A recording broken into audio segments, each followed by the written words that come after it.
Alright guys, this is the most crucial step of the process. This is what they call the final walkthrough. So I am at the property and I am checking out the property one last time because you want to make sure that the property that you're buying today is the same property that you saw a week, 2 weeks, 3 weeks ago.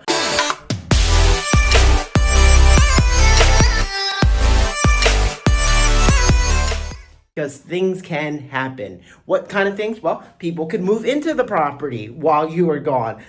Things could leak. So a roof could leak and the whole place could be flooded out. You could have mold all over the place.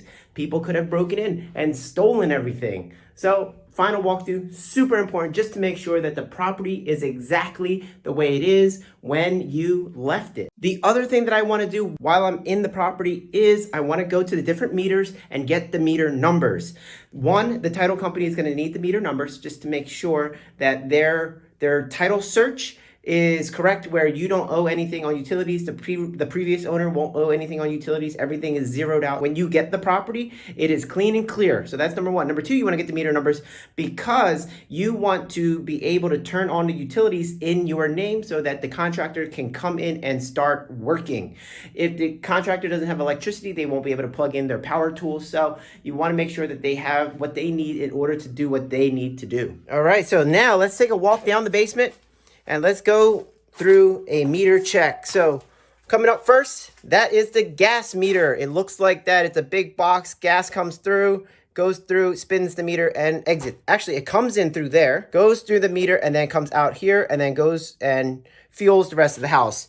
That is the water meter. I want you guys to see what different meters look like. So this is the water meter. Let me get that out of the way. So that's the water meter, usually on the floor like that. Water comes in through that pipe there, and then comes through, goes through the meter, and then feeds the rest of the house. So that's the gas meter and the water meter. And then as we go back here, I'm going to show you guys what an electric meter looks like. So there you go. That's the electric meter. Sometimes it is above the panel box like this one is. Sometimes that is a standalone. Sometimes it is inside the house. Sometimes it is outside of the house. That goes for the gas meter as well. Sometimes the gas meter is inside. Sometimes it's outside. Here are the electric meters on the inside. So those are the three meters you generally want to look at. What you want to do is just take a quick picture of all of them and show the title company if they were to ask for it. Also, when you're going to call the utility companies to get those things turned on in your name, there's going to be information on the meters that they're going to need in order to turn it on. All right, guys, one important tip that nobody tends to share, and I'm going to share it with you right now. Okay, I'm going to show it to you guys. Don't forget this. The most important thing, if you were to become a real estate investor and you're walking through properties, the most important thing is to never open the refrigerator. If the power has been out for months on end, do not open that. There is nothing in there for you to see. There is nothing in there that will tell you anything while the power is out. You don't know what is in there, and you definitely have no idea what it smells like. Right now, that box is sealed. Do not open it, because then all of the evil spirits will come out of that box and you will regret it. There has never, ever been a good reason to open that while the electricity has been out. In all of my years of investing, every time I've opened one of those, I've regretted it. Don't you open the fridge when you walk through a property. All right, we are on location.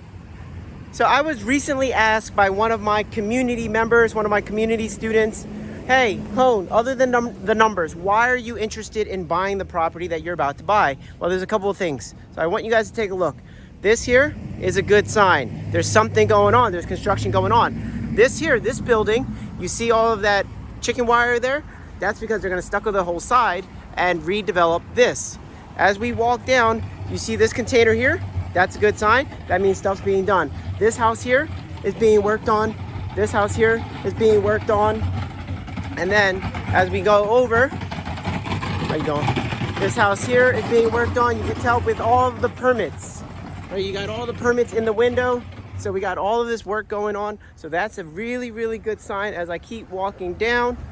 you will see more. You will see more evidence of work happening. So these dumpsters are good signs. This is a dumpster, these little trailer boxes, this is all good sign because material is in there.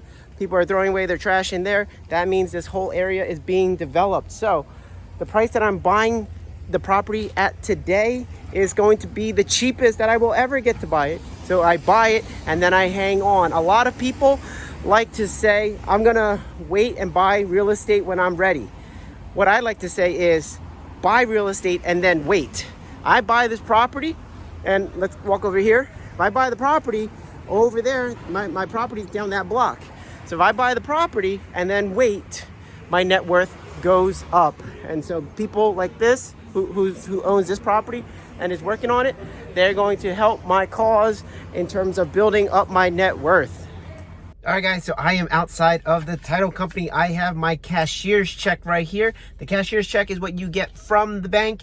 It is where they take your funds and they allocate it to that check. So they actually take the money out of your account or earmark it so that you can't spend it because the check is going to be spent. So I'm going to give that check to the title company. It is written to the title company, not to the seller. So the title company gets it and then they cut out the proceeds to the seller. They cut out the proceeds to the city, the state, and everybody else who needs to get paid. So I bring the check, everybody else gets paid, but then I get the property. So let's go inside. All right, y'all, we are inside of the building. I gotta go find this title company. I've never been to this building before. So let's see how this building is laid out. There is nobody here, no front desk person. So I have to hunt for the title company. Let's see if we can find it. Aha, success, we have found it. We have found it. So we're gonna go in here.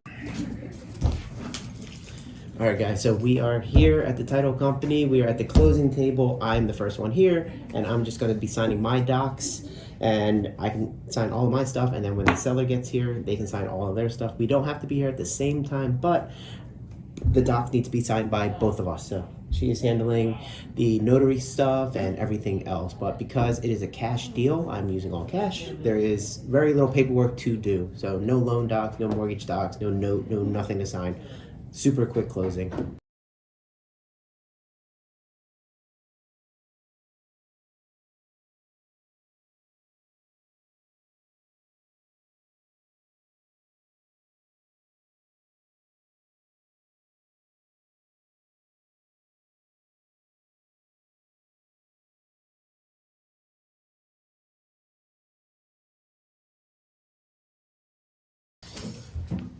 All right, guys, so that is it. It took about 5 minutes, actually, to just sign the papers. You guys saw that. She helped. She was just bing, bing, bing. Here it is. Sign here. Date here. Whatever it is. And done. It's no big deal. So a lot of you guys have bought properties, like houses that you live in. And it takes forever because you guys are signing notes and promissory notes, and mortgages, and all that kind of stuff. And it takes forever because the stack of paper is this big. But when you buy with cash, the stack of paper is much, much smaller. So closings, no problem, super quick and very easy.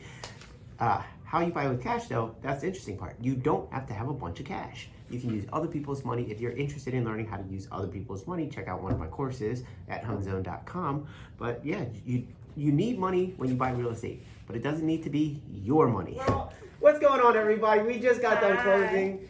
Could you introduce yourself to the camera? Yes, hi, I'm Vonda Harrison. Vonda, and then you are? My name's Fee. I'm a realtor. All right, so yeah, we just got done closing. We just signed all the papers. I guess it's official. She's officially sold the property to me.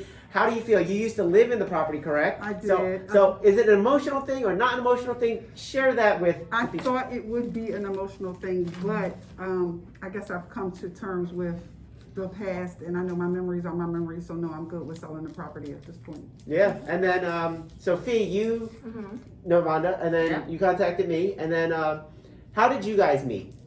I actually helped her daughter buy a house, and then through my reputation of getting them a nice house from where they were, Right.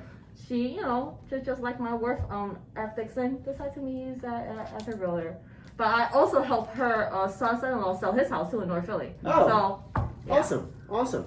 And then so this was a super easy process because there was no Like no inspections, no nothing. It was just like cash deal, sold in a couple weeks, and you're happy. You're Yeah. like, okay. I'm very happy. Yeah, so pretty smooth process, and we are officially done. We So are done. Yeah, Yeah. very easy. So thank you so much. yeah, thank you. Thank you. All right, guys, and that is it. We got the paperwork here. That is the end of closing, and we just multiplied, right? We just multiplied. So that's it. If you guys have never seen the closing process, I'm glad you guys were able to see that. It's not that scary. It's pretty simple, actually. You just do that, and then you own another property, and then you just do it over and over and over. So if you guys are interested in learning more, you can definitely check out the Hoan Zone community, where we talk all aspects of real estate investing, from finding the money to finding the deals to rehabbing them to refinancing to selling them and all of that kind of stuff, and everything you need in terms of resources we go over. Go to hoanzone.com/community and check out the community. All right, guys, that is it. See you guys in the next video. Peace.